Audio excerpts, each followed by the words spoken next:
Dan hebben we nog even... Want jij wilde nog...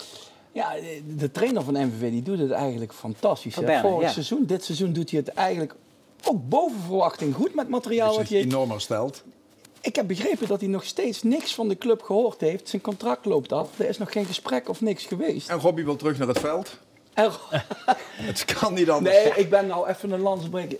Deze gast heeft het gewoon fantastisch gedaan. Maar moet hij verlengd worden of moet Hofland trainer worden? Ik vind dat hij sowieso dat hij verlengd moet worden. Maar wat ze ook doen, ga met die gast het gesprek aan natuurlijk. Ja. Zeker als je het zo maar werkt het fantastisch niet zo gedaan heeft. dat hij ook even kan aanbellen van jongens, hoe zit het?